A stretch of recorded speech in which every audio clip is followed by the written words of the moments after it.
My name is Ella Mitchell, and for most of my adult life, I believed loyalty was something you earned through sacrifice. At 37, I had a decent career, a modest heritage home just outside Madison, Wisconsin, and a long list of responsibilities that didn't belong to me, but that I carried anyway. One of them was my younger brother, Lucas, who was barely 13 when our father died of a sudden stroke. I was 22 at the time, and instead of graduate school, I took 2 jobs and kept him in school, on track, and dreaming bigger than our small hometown allowed. I covered everything. When Lucas got into a private STEM high school, I paid the tuition, $19,400 per year, every year for 4 years. When he was accepted into a competitive engineering program, I signed for the off-campus townhouse and paid the mortgage myself. $286,000 at purchase, now valued at $342,000. Even his internship travel fund, another $27,800 I quietly saved over 6 summers, was meant to give him the future I never reached. I never once asked him to repay any of it. I just assumed gratitude would come naturally someday. But last Thursday, during my lunch break, the truth hit me sideways. I was scrolling through my emails at my desk when a notification popped up from a streaming app I seldom used. Someone I followed was live. Out of curiosity, I tapped. The screen loaded into a crowded rooftop scene, fairy lights, music, champagne flutes. And then I froze.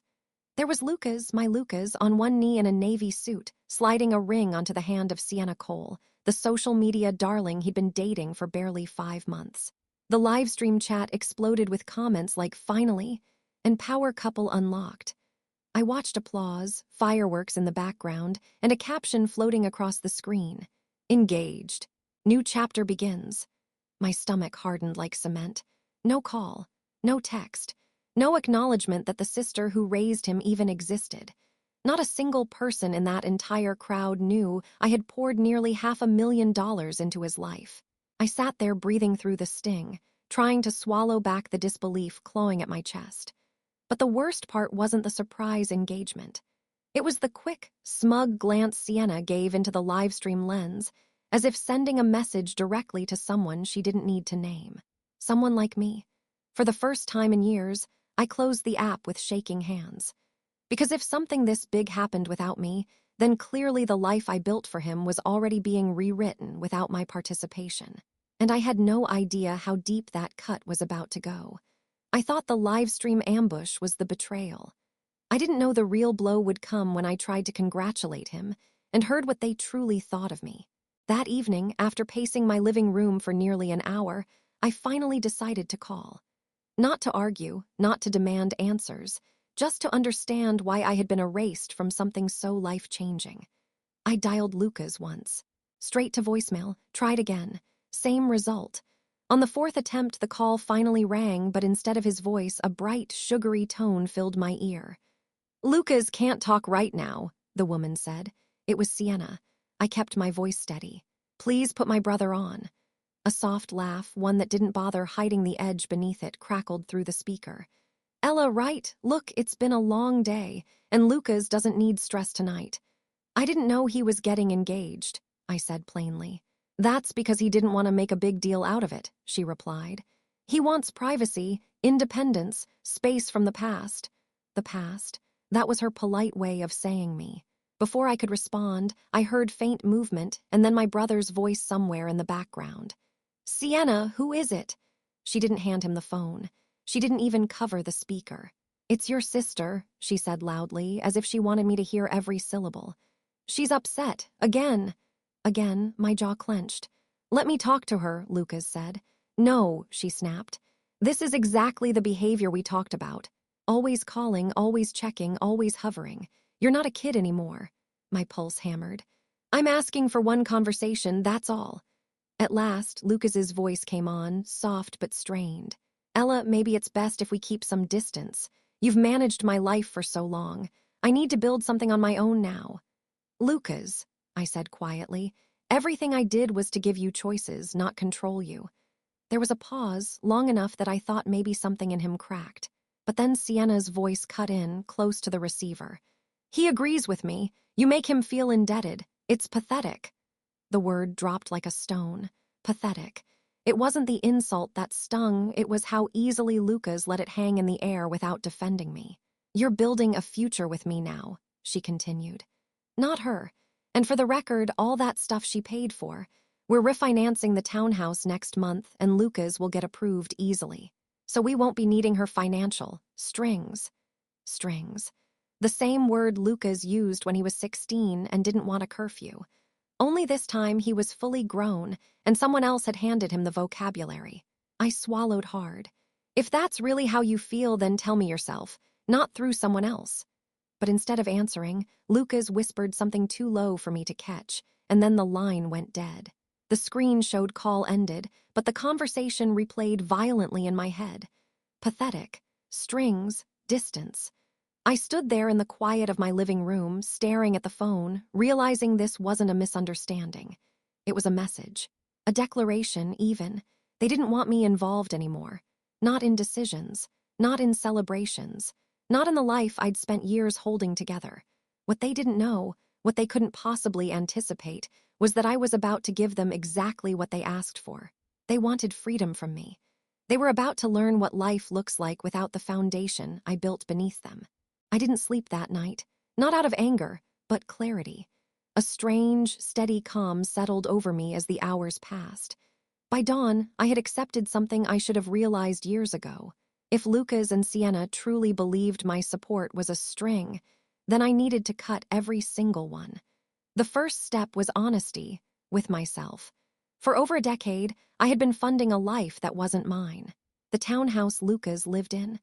I bought it at $286,000 when he started college. Market value now, $342,000. The engineering tuition he bragged about completing debt-free. Paid by me, $78,600 total across 4 years. The tech equipment he used to start his internship projects. $11,200 on my credit card. The travel fund, $27,800 saved dollar by dollar. Every holiday, every birthday I skipped gifts for myself. The utilities, insurance, HOA fees, even his streaming services were still attached to my accounts. I didn't see any of it as charity. I saw it as fulfilling a promise I made at Dad's funeral when Lucas could barely tie his own tie. But that promise had quietly twisted into obligation, and then into expectation. And now, apparently, into resentment. By mid-morning, I sat at my dining table with my laptop open, a cup of black coffee beside me, and a fresh spreadsheet titled, Mitchell Asset Audit Immediate Termination Plan. I started filling in rows one by one. Property, townhouse owner, Ella Mitchell Equity, $56,000 action, invoke sale clause in contract, remove Lucas as resident within 30 days. Because yes, there was a clause. When I bought the townhouse, I didn't just hand him keys like a gift. I set up a revocable living trust to protect the property legally. Lucas lived there as a permitted occupant, not an owner. Next line, education fund, $27,800 type, personal investment account action, full withdrawal, penalties accepted. Next, utilities and services, average $640 per month action. Disconnect or transfer responsibility within 24 hours. Final, emergency fund transfers, $4,000 average annually action. Permanent halt. The more I typed, the clearer everything became. This wasn't revenge. This wasn't punishment. This was me giving them exactly what they claimed to want: total independence. At noon, I emailed Marjorie Hale, the family attorney who'd guided me through setting up the trust. Subject: immediate execution of occupancy termination. Her reply came in under 5 minutes. Ella, everything is in your name. You're free to proceed. I'll draft the formal notice. 5 minutes after that, she sent a PDF addressed to Lucas. Notice of revocation of occupancy rights effective immediately. No drama. No emotions. Just law. I requested her to prepare the sale listing documents as well. She didn't ask for an explanation. She already knew my history. When I closed my laptop, there was no guilt in my chest. No second thoughts. No tremor in my hands. Because for once, I wasn't reacting emotionally. I was simply honoring their request for space. If they wanted freedom from my involvement, they would have it, in full, with legal documentation to ensure it. They thought independence meant I would keep paying quietly in the background. They were about to learn what independence actually costs. By late afternoon, the termination paperwork was ready to be delivered, but I wasn't going to leave it in an inbox. Some things needed to be handed over face to face, even if that face didn't want to see me. Lucas and Sienna were staying at the lake house I'd inherited from our father. Another commitment I had maintained alone. Property tax $4,200 yearly, dock maintenance $1,100, and insurance $980. They had been using it as their weekend retreat for months, posting pictures on balconies I paid for and sipping wine on a deck I repaired myself. If they wanted distance, I would give them that too. I drove out just before dusk, the sky turning a bruised shade of purple as the lake came into view. The place was quiet except for the hum of music drifting from inside. The driveway was cluttered with boxes, likely wedding gifts they hadn't bothered to move. I knocked twice. Sienna opened the door halfway, her expression turning sour the second she saw me. "You shouldn't just show up," she said, crossing her arms. I held up the envelope. "This is for Lucas, please get him," she smirked. "You can say anything you need to say in front of me." Before I could respond, Lucas appeared behind her. He looked tired, or maybe uneasy, but he didn't ask me to come in. "What's going on?" he asked. I handed him the envelope. "It's documentation regarding the townhouse." He frowned. "What kind of documentation?" Sienna made a soft scoff. "Please tell me this isn't more drama." "No drama," I said evenly. "Just legal clarity." Lucas opened the envelope, and as his eyes skimmed the first page, his face blanched. "What is this?" he whispered. "You said you wanted independence," I replied. "That includes taking full responsibility for your life and finances. I'm revoking your occupancy rights. I'll be listing the townhouse for sales starting next week." Sienna stepped closer to him, voice rising. "Ella, you can't just evict your own brother." "I'm not evicting him," I said calmly. "I'm ending a financial arrangement he no longer wants." Lucas looked up, panic starting to bloom. "Wait, Ella, the lease, the utilities, my job doesn't pay enough for." "You said you didn't want me managing your life," I reminded him. "This is me stepping back, exactly as you requested." Sienna interjected sharply. "You're doing this to punish us." "No," I answered. "I'm doing this because you made it clear that my involvement wasn't welcome. I'm honoring that decision." For a moment, the air felt heavy, like the whole lake held its breath. Then Sienna said it, the thing that confirmed everything. "Fine, sell it. We're getting a bigger place anyway. Lucas doesn't need your old hand-me-down home." Lucas looked at her, startled, but said nothing. That silence told me everything I needed to know. I nodded once, stepped back onto the porch, and said quietly, "The listing begins Monday. You'll have 30 days to vacate." I walked toward my car without waiting for another word. Behind me, I heard Sienna hiss, "She's bluffing," and Lucas whisper, "She's not." He was right. I wasn't bluffing at all. They thought losing the townhouse would be the worst of it. They had no idea I had barely begun cutting the ties they believed didn't matter. The next morning, I started dismantling everything quietly, without theatrics, without warnings, without the emotional explanations they believed I owed them.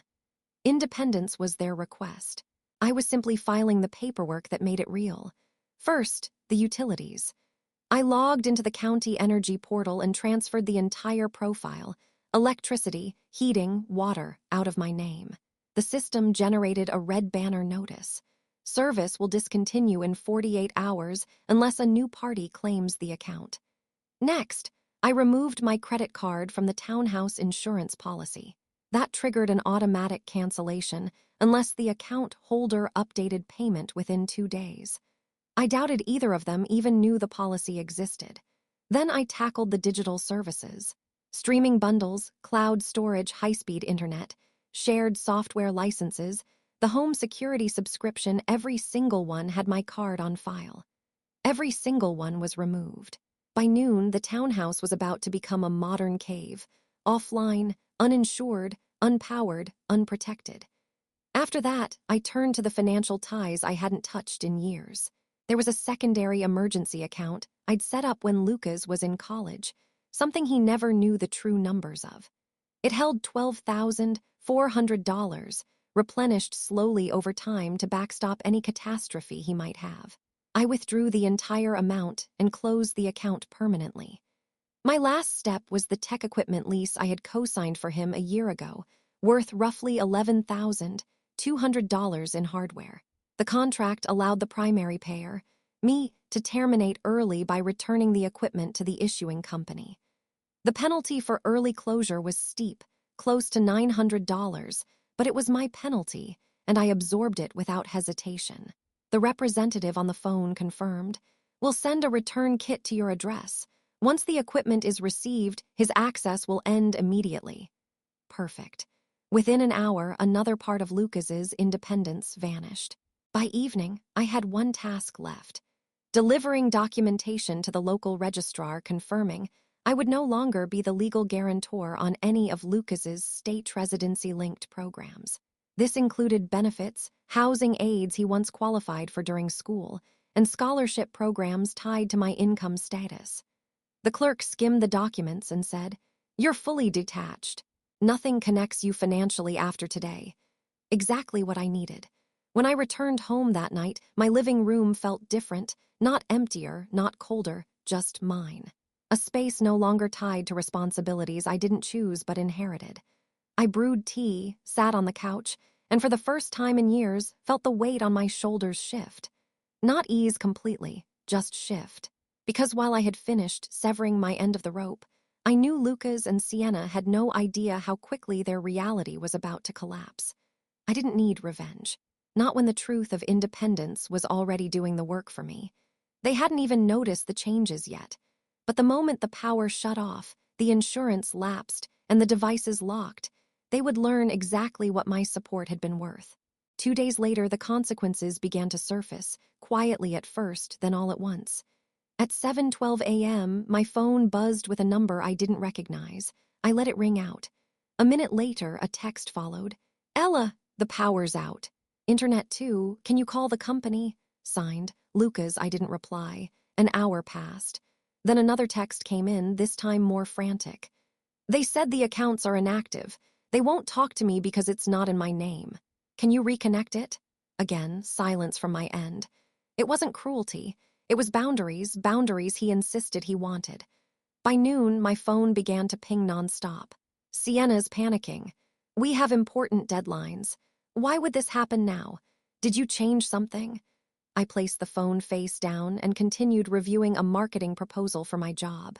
I wasn't obligated to soothe chaos they created by dismissing the person who protected them. Around mid-afternoon, a final message arrived. "Is this because of the engagement? You're taking it too far." I exhaled slowly, set the phone aside, and returned to work. When the townhouse's security subscription shut down at 5 p.m., they must have realized it wasn't a coincidence. Because at 5:32 p.m., I received the message that confirmed the shift. "Ella, what's going on? Please answer." The tone was different now, not defensive, not arrogant, just confused. But confusion wasn't my emergency to solve. That evening, while I made myself dinner, a soft knock sounded at my door. I checked the peephole. Lucas. Alone. Hands buried in his pockets, shoulders slumped, eyes carrying the realization that independence wasn't just a pretty word tossed around during live-stream speeches. I opened the door a few inches, enough to hear him but not enough to invite him inside. "What happened?" he asked, voice tight. "The lights, the heat, the Wi-Fi, everything is shutting down, and Sienna's furious. She said you must have done something." "I didn't do anything to you," I said calmly. "I simply stopped doing everything I had been doing." He blinked, stunned. "But I thought we had time. I thought you told me you didn't want my involvement. I respected that." A muscle in his jaw twitched. "You could have warned me." "You didn't warn me about your engagement," I replied. "No notification, no courtesy." "Nothing." He looked down. Shame flickered across his expression, but only briefly, because he hadn't hit the real wall yet. "There's more," he muttered. "The insurance company emailed saying the property isn't covered, and the security system logged out of our account, and my equipment shut off, all of it." That equipment was leased under my name, I reminded him. You said you didn't need my support anymore, so I ended the arrangement. His mouth opened slightly, but no words came. You asked for space, I continued. You got it. For a long moment, he just stood there on my porch, the weight of reality settling into his features. And then, like a child again, he whispered, I wasn't ready. I nodded once. That's what independence means, Lucas. It doesn't wait for you to be ready. He closed his eyes. Sienna said you'd try to control us, that you'd try to make a point. Sienna doesn't know me, I said, and she didn't care to, he swallowed. Can you, just for now, help us get the utilities back, just until we figure things out? No, a single word, clear, unshaken. His eyes widened slightly, as if it had never occurred to him that I was allowed to say it. No, he repeated. No, I said again. You both wanted to build a life without me. I'm finally letting you. For a long moment, the only sound was the wind rustling through the maple trees in my yard. He took a step back, shoulders sinking, the reality of everything he had taken for granted finally circling him. Okay, he whispered. I guess we'll figure it out. You will, I said, or you won't, but either way, it's not my responsibility anymore. He nodded once, defeated, and walked down the steps back to his car. I closed the door gently, not as rejection, but as closure. They thought losing the utilities was the worst blow. But the real shock was waiting in their mailbox, the legal notice ending their right to live in the townhouse at all. The eviction notice reached them the next morning. I didn't hand-deliver it. I didn't call ahead. I didn't add explanations or soften the wording. The law didn't require emotion, and neither did I. At 10:14 a.m., the lake house Ring camera, still registered under my email until I removed it later that day, captured a postal worker sliding a certified envelope into the mailbox. 2 hours later, Lucas's name flashed across my phone again, 3 times. I ignored each call. By early afternoon, my attorney Marjorie texted me. Delivery confirmed. Document legally in effect. At almost the same moment, Lucas sent a message that was nothing like the frantic ones from the day before. Ella, we need to talk, please, this is serious. I didn't respond. Instead, I sat at my desk and finished the final step of the financial detachment, initiating the sale listing for the townhouse. My realtor, Aaron Blake, sent the paperwork through immediately. The property was already worth significantly more than I paid, and he estimated a fast close with a cash buyer was likely. Projected selling price: $345,000, $355,000 estimated profit after closing. $52,000, $58,000 a month ago. That profit would have gone straight to supporting Lucas without him ever knowing. Now, it was going to rebuild a life I had postponed for far too long. By late evening, my phone buzzed again, this time with a string of messages that showed the unraveling had begun. First from Lucas. It says we have 30 days to vacate. Tell me this is a mistake. Then from Sienna. You're doing this to punish us. You're pathetic. Then another from Lucas, the first hint of fear in his tone. We don't have anywhere lined up. The lease on the lake house expires in a week. Please just talk to me. I stared at the screen, feeling nothing, not satisfaction, not guilt. Just a strange, simple peace. For years, every emergency they had became mine. Every bill they forgot became mine. Every problem they avoided became mine. And for the first time, the imbalance was shifting. At 9:17 p.m., Lucas tried calling again. I didn't answer. 9 minutes later, another text arrived. Okay, we'll figure this out. But I want you to know this is harder than you think. I exhaled slowly, placed the phone on the table, and walked to the window. The night outside was quiet, still, balanced, exactly what my life hadn't been for a very long time, because independence wasn't something I owed them. It was something they demanded, and now had to live with. They thought 30 days was plenty of time to land on their feet, until the next morning, when their entire future collapsed in a single email Sienna never saw coming. The next morning, the storm they had been edging toward finally broke. At 6:43 a.m., my phone lit up with a torrent of messages, not from Lucas, but from people I had never met. Bloggers, brand reps, a tech recruiter, all asking variations of the same question. Did you know Sienna's sponsorship collapsed? Is it true Lucas was removed from the startup roster? Can you confirm what happened at Cole and Crest Media? I blinked at the screen, stunned. I hadn't touched their careers. I didn't need to. Sienna had done that herself. At 7:05 a.m., Lucas finally texted, "Ella, something terrible happened. Please call me." I set the phone down and poured coffee instead. At 7:16 a.m., a longer message arrived, this one shaking at the edges even through pixels. Her collaboration deal is gone. All of it. The company says she falsified engagement numbers. She was using third-party sites to inflate views. They pulled everything. And now the investors think I knew. Then a second. My startup revoked my access. They said I violated ethics clauses by participating in her content while on payroll. I sipped my coffee slowly, letting the steam rise around me. The life they built on curated images and borrowed stability was unraveling without my involvement. Then, at 7:23 a.m., came the message that carried the weight of finality. "We can't pay rent anywhere. My savings are gone." Her card got flagged, and she just left. She said she can't be tied to someone with no platform. I read it twice. So it had begun, the predictable fallout of a structure built without foundation. At 9 a.m. sharp, my realtor called. "Ella, incredible news. Your townhouse listing already got 2 offers. One cash at $352,000, one financed at $358,000. I recommend accepting the cash buyer." Everything was moving seamlessly, cleanly, almost painfully symbolic. I accepted the offer immediately. The faster the close, the cleaner the break. That afternoon, Lucas showed up at my house again. No car this time. Someone must have dropped him off. He looked hollow. Dark circles under his eyes, hair uncombed, exhaustion written into his posture. When I opened the door only a crack, he didn't try to push it wider. "She left me," he said quietly. "She said the townhouse was the only thing keeping us stable, and when that fell apart, so did everything else." I stepped outside but didn't invite him in. "I'm sorry that happened," I said, "truly. But that doesn't change the choices you made." He swallowed hard.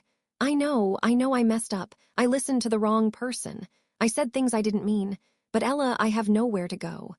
His voice cracked, but my resolve didn't. "Lucas," I said softly, "this is the consequence of independence. It is not my job to rescue you from the life you insisted you wanted." He looked at me like he didn't recognize who I had become. But the truth was, I was finally recognizing myself. "If you let me stay for a week," he whispered, "just 1 week, I'll figure everything out." "I can't," I said simply. His shoulders fell. He nodded once, slow, defeated, and stepped away from the porch. I closed the door. Not loudly. Not angrily. Just firmly. A boundary finally held. But his lowest point hadn't arrived yet, because the next document he received would force him into a reality even harsher than losing Sienna. The lowest point came faster than even I expected. 3 days later, while I was in a strategy meeting at work, my phone buzzed repeatedly in my bag. I ignored it until lunch, assuming it was another wave of panic texts. But when I finally checked it, I found just one message from Lucas. "Ella, I got something in the mail. Please, I don't know what to do." Attached was a blurry photo of an official-looking envelope with a state seal on the corner. I didn't respond. An hour later, another message arrived, this one longer, scattered, his panic almost leaking through the text. "It's from the Department of Residency and Licensing. It says my state status was tied to your affidavit from years ago when I was still a student. They're reviewing my eligibility and may suspend my engineering license if I can't verify new financial stability. I never knew any of this. I thought everything was sorted forever. I don't have the funds to prove anything right now. Ella, this could ruin my career." I sat with the phone in my hand, staring at his words. He truly didn't understand. When he was 19 and trying to restart his sophomore year after Dad died, he didn't meet the financial criteria to claim in-state status for his program. I filed the affidavit and kept renewing it quietly to protect his career. It was never meant to be permanent. He knew that once, but life had gotten easy, comfortable. He assumed comfort was a right, not a responsibility. The department wasn't threatening punishment. They were requesting updated documentation. Documentation he didn't have. At 5 p.m., as I walked to my car after work, I saw him sitting on the curb nearby, arms wrapped around his knees, eyes red, the kind of exhaustion you only see in people whose last support beam has finally given way. He stood the second he saw me. "Ella, please, just tell me what to do." I didn't come closer. I didn't touch him, but I didn't walk away either. "You file the forms yourself," I said softly. "You show your own income, you rebuild your own stability." "I can't," he whispered. "Not right now. You'll have to." He shook his head slowly, tears gathering but not falling. "How did you do it? How did you handle everything alone? I never saw how much you carried." "No," I said quietly. "You saw. You just never thought you'd have to do it too." For a long moment, he only breathed, trembling, processing. "Can you at least stay with me while I fill out the forms?" he asked. "Not help, not pay, just stay." That question pierced deeper than any insult Sienna had thrown at me. For years, I had offered presence, support, steadiness. For years, it was dismissed as controlling. And now, the same presence was the thing he wanted most. I took a slow breath. "No," I said at last. "I'm not the person you lean on anymore. You asked me to step out of your life. I'm honoring that fully." His face crumpled, not in anger, but in the raw understanding that some relationships don't recover once respect is broken. "Okay," he whispered, voice barely audible. "I get it." He stepped back, wiping his eyes with the back of his hand. Then he walked away down the sidewalk, shoulders curled inward, the weight finally his to carry. I watched him go, not with relief, not with satisfaction, with acceptance. For the first time, he was walking a road I had walked alone at his age, except I had no one to blame. He had someone to learn from, but chose not to. Lucas thought losing his license review was rock bottom, until the townhouse sale finalized and forced him out permanently, with nowhere left to return to. The townhouse sale closed faster than anyone anticipated.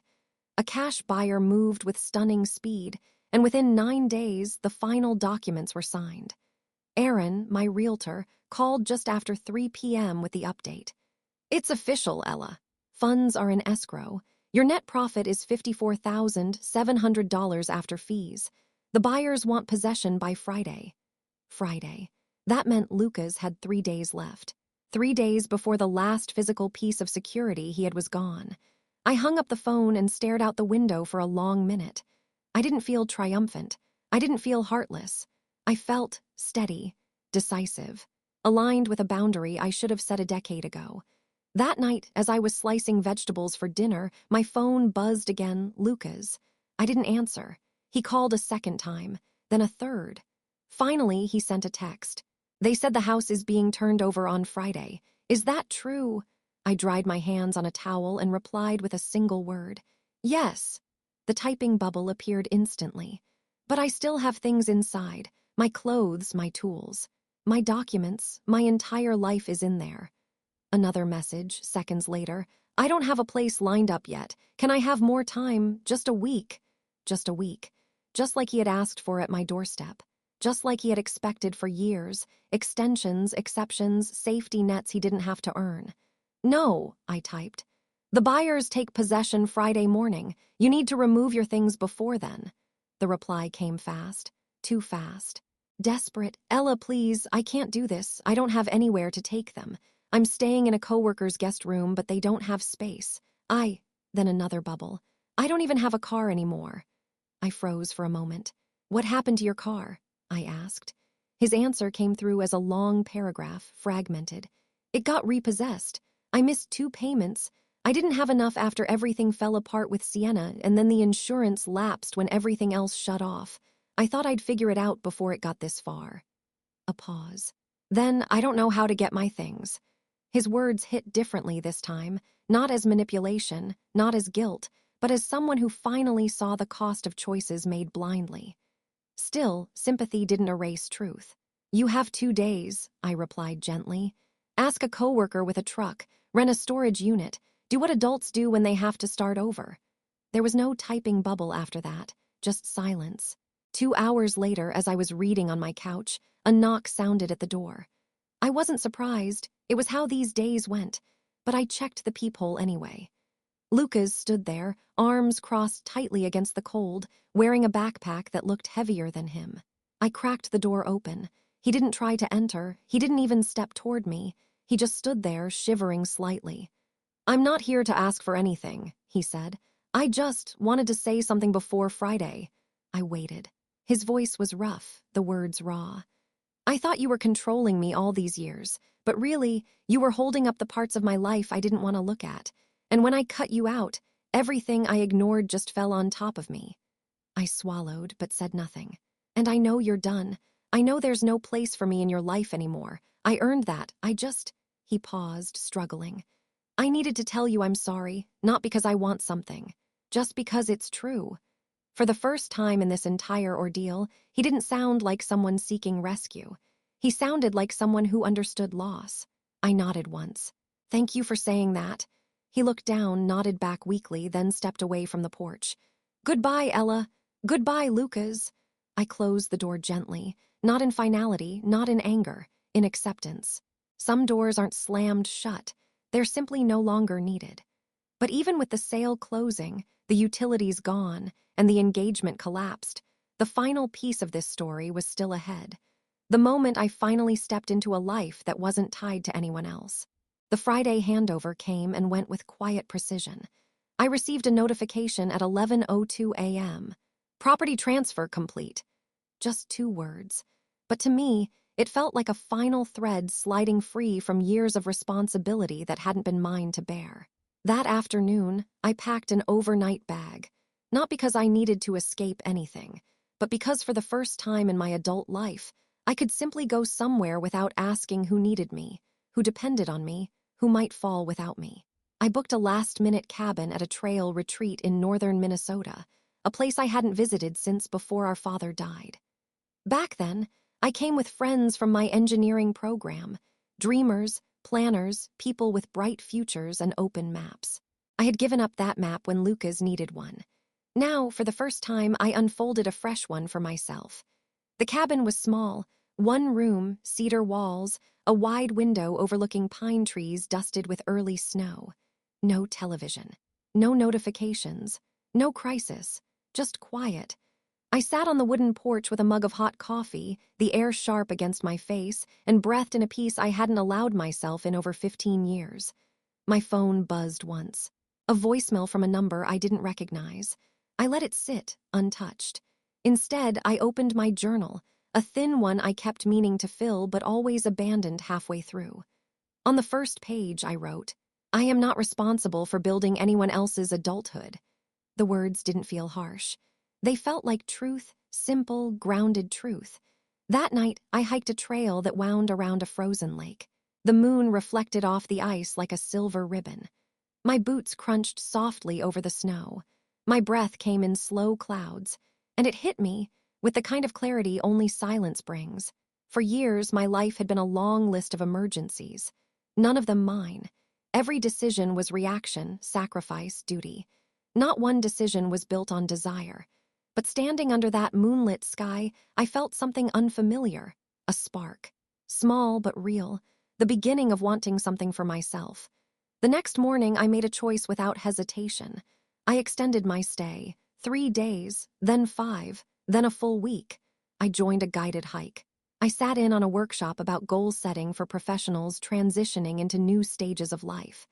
I shared stories with strangers who didn't know me as the caretaker or the responsible one. On the last night, I stood outside the cabin again, the cold brushing against my cheeks. My phone buzzed once more. This time, I checked it only out of curiosity. It was a message from my attorney, Marjorie. "Funds from townhouse sale cleared. You're fully unlinked, legally and financially. Whatever you do next, make it for you." I turned off the phone and slipped it into my pocket. For the first time, I realized she was right. Whatever I did next didn't have to serve anyone else. So I walked inside, sat at the small wooden desk, and drafted a list titled, "My Life Phase 2. Simple items, nothing extravagant. Finish my professional certification, travel to Banff in the spring. Join a local climbing group. Renovate my home office, learn watercolor painting. Say yes to opportunities with no guilt. Build a life, that doesn't require saving anyone. I put the pen down and exhaled, feeling lighter than I had in years. I wasn't punishing my brother. I wasn't abandoning him. I was reclaiming pieces of myself that had been forgotten under years of obligation. But while I stepped into a new chapter with clarity, Lucas was facing something far more difficult, and the next call I received would force me to confront one last choice I never expected to make. I returned from the retreat on a quiet Sunday evening, the sun setting low over the highway as I drove back into my neighborhood. My mind felt clearer than it had in years, calm, focused, unburdened. I unpacked my bag, watered the plants on my windowsill, and made a cup of chamomile tea. It felt good to slip back into my life, without the shadow of crisis trailing behind me. Just as I settled onto the couch, my phone buzzed. A number I didn't recognize. For a moment, I considered ignoring it. I had gotten used to silence, to peace, to the absence of emergencies that weren't mine to solve. But something nudged me, instinct, curiosity, closure. I answered. "Hello," a breath on the other end. Then, "Ella, it's Daniel, Lucas's coworker."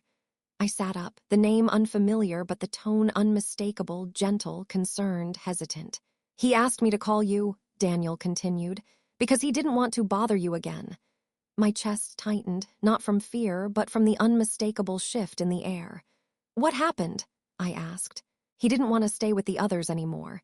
He's been trying to manage things alone. But he collapsed at work today. Exhaustion, dehydration, stress, everything catching up at once." I closed my eyes. "He's at the urgent care clinic now. He didn't ask for help, but he kept staring at his phone. I could tell he wanted to reach out but was afraid, so I'm doing it for him." For a long moment, I couldn't speak. Not because I felt pulled back into old patterns, but because something inside me softened quietly without surrender. "Is he stable?" I asked. "Yes," Daniel said. "They're keeping him overnight for observation. He'll be okay. He just needs support. Not money, not saving, just someone who cares." Someone who cares. Once upon a time, that had been me every day, every year, every crisis. A role I broke myself to fill. But now, things were different. I had boundaries, distance, a life I had reclaimed piece by piece. And stepping inside that clinic wouldn't undo my independence, not unless I let it. So I made a choice that surprised even me. "Text me the address," I said quietly. Daniel exhaled in relief. "I will, thank you." I hung up, grabbed my coat, and paused with my hand on the doorknob. I wasn't going to fix his life. I wasn't going to pay his bills. I wasn't reopening old wounds or reversing the growth I had fought for. I was simply showing up, not as a rescuer, not as a caretaker, but as a sister who could offer compassion without surrendering her self-respect. When I arrived at the clinic, Lucas was sitting up in the small, dim room, IV drip attached, eyes tired but clear. He looked different, not broken, not desperate, just human. When he saw me, he didn't apologize again or beg or collapse. He just said, "Thank you for coming." And I replied, "I didn't come to fix anything. I came because I care. That's all." He nodded, understanding perfectly, maybe for the first time in his life, that caring and enabling were not the same thing. We talked for a few minutes, nothing heavy, nothing dramatic. Just real conversation between two people finally facing each other as equals. When I left the clinic later that night, the air outside felt crisp and steady, like the beginning of a new season. Not a return to the past, but a future with boundaries, balance, and truth.